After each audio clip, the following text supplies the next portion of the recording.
நான் இன்னைக்கு உங்களுக்காக எளிமையான பக்குவத்தில் அருமையான சுவையில் சூப்பரான ரெசிபி கொண்டு வந்திருக்கேன். நான் சொல்லித்தரக்கூடிய இந்த பக்குவத்தை பார்த்தீங்கன்னா இவ்வளோ நாளாக நமக்கு தெரியாமல் போச்சு அப்படின்னு நினைப்பீங்க. வாங்க வீடியோக்குள்ளே போகலாம், எப்படி செய்யலாம் அப்படிங்கிறத பார்க்கலாம். இன்றைக்கி நான் வந்து ஒரு 2 கிலோ வந்து நல்ல பழுத்த பழமாக தக்காளி பழம் எடுத்து வச்சுருக்கிறேன். விலை குறைவாக இருக்கும்போது இந்த மாதிரி நீங்கள் செஞ்சுக்கோங்க. அந்த தக்காளி பழத்தை பொடிசாக கட் பண்ணிவிட்டு ஒரு குக்கரில் சேர்த்துக்கலாம். உங்களுக்கு தேவையான அளவு சின்ன சைஸில் கட் பண்ணிக்கோங்க.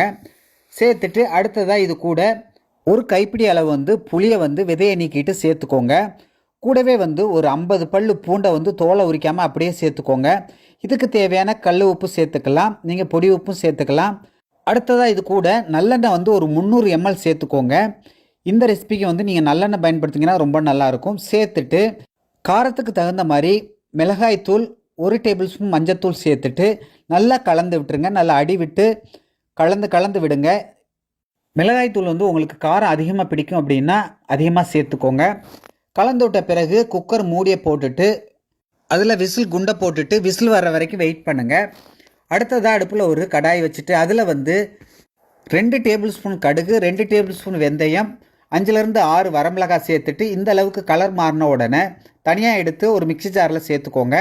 இதை அரைச்சி பொடியாக எடுத்து வச்சுக்கோங்க. குக்கர் விசில் வந்து 3 விசில் வந்தோன்னா தம் அடங்கிறதுக்கு இறக்கி வச்சுருங்க. இப்போ நம்ம அரைச்சி எடுத்தாச்சு. அடுத்ததாக வந்து ப்ரெஷரை ரிலீஸ் பண்ணிவிட்டு குக்கரை வந்து மெதுவாக ஓப்பன் பண்ணுங்கள். இந்த இடத்துல நீங்கள் கூட ஒரு விசில் வச்சாலும் தப்பு கிடையாது. அந்த தக்காளி எல்லாமே வந்து நல்லா மசிஞ்சு வெந்திருக்கு. இதை வந்து நல்லா கலந்து விட்டுட்டு அப்படியே கொதிக்க விடுங்க. பாருங்கள், எண்ணெய் பிரிஞ்சு கொதித்து இந்த அளவுக்கு வந்த பிறகு இது கூட நம்ம அரைச்சி வச்சுருக்கிற கடுகு, வெந்தயம், காஞ்ச மிளகாய் பொடியை சேர்த்துட்டு நல்லா கலந்து விடுங்க. நல்லா கலந்து விட்ட பிறகு மேற்கொண்டு உங்களுக்கு காரம் தேவைன்னா நீங்கள் கொஞ்சமாக சேர்த்துக்கோங்க. நான் கொஞ்சம் காரப்பொடி சேர்த்துக்கிறேன். காரப்பொடி சேர்த்துட்டு நல்லா கலந்து விடுங்க.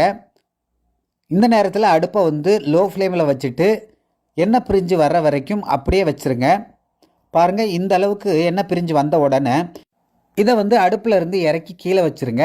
அடுத்ததாக அடுப்பில் ஒரு பாத்திரம் வச்சுட்டு அதில் வந்து நல்லெண்ணெய் வந்து ஒரு 4 டேபிள் ஸ்பூன் சேர்த்துக்கோங்க. சேர்த்துட்டு கடுகு, வெந்தயம், காஞ்ச மிளகாய் எல்லாத்தையும் சேர்த்துட்டு நல்லா பொரிய விடுங்க.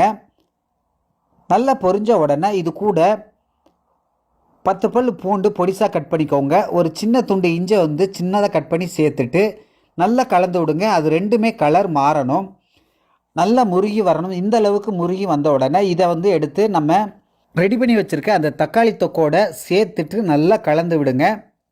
கலந்து விட்டுட்டு இதை வந்து நீங்கள் ஒரு நாள் ஃபுல்லாக இல்லைன்னா ஒரு 8 மணி நேரம் அப்படியே மூடி வச்சுருங்க. நல்லா எண்ணெய் பிரிஞ்சு வரட்டும். நல்லா ஆறி எண்ணெய் பிரிஞ்சு வந்த உடனே நீங்கள் பாட்டில்ஸ் இருந்ததுன்னா அதில் வந்து நீங்கள் போட்டு வச்சுக்கலாம். இது வந்து குறைஞ்சது வந்து 1 மாதத்துக்கு மேலே வந்து நீங்கள் வச்சு சாப்பிடலாம். நண்பர்களே, ஒரு வேண்டுகோள், நீங்கள் இந்த வீடியோவை எந்த கண்ட்ரி எந்த ஊர்லேருந்து பார்க்குறீங்க அப்படிங்கிறத கமெண்ட் பாக்ஸில் மறக்காமல் தெரியப்படுத்துங்க. மிகவும் சந்தோஷப்படுவேன். இந்த மாதிரி கண்ணாடி பாட்டிலில் போட்டு வச்சுக்கிட்டிங்கன்னா நீண்ட நாள் வந்து கெட்டு போகாது, நீங்கள் வச்சு சாப்பிடலாம். ஓகே நண்பர்களே, இதே மாதிரி பக்குவத்தில் இதே அளவுகளோட நீங்களும் வந்து தக்காளி வாங்கி இந்த பக்குவத்தில் செய்து சாப்பிட்டு பார்த்துட்டு டேஸ்ட் எப்படி வந்து சொல்லுங்கள். இந்த வீடியோ உங்களுக்கு பிடிச்சிருந்தா லைக் பண்ணுங்கள். உங்கள் நண்பர்களும் சொந்தங்களும் பார்க்கணும்னா அவர்களுக்கும் ஷேர் பண்ணுங்கள். மறக்காமல் நம்ம சேனலை சப்ஸ்கிரைப் பண்ணாதவங்க சப்ஸ்கிரைப் பண்ணிக்கோங்க, ஃபாலோ பண்ணாதவங்க ஃபாலோ பண்ணிக்கோங்க. ஓகே நண்பர்களே, எல்லோரும் பாதுகாப்பாக இருங்க. இதே போன்று அடுத்து ஒரு அருமையான வீடியோவில் சந்திக்கிறேன். டேக் கேர், பாய் பாய், தேங்க்யூ.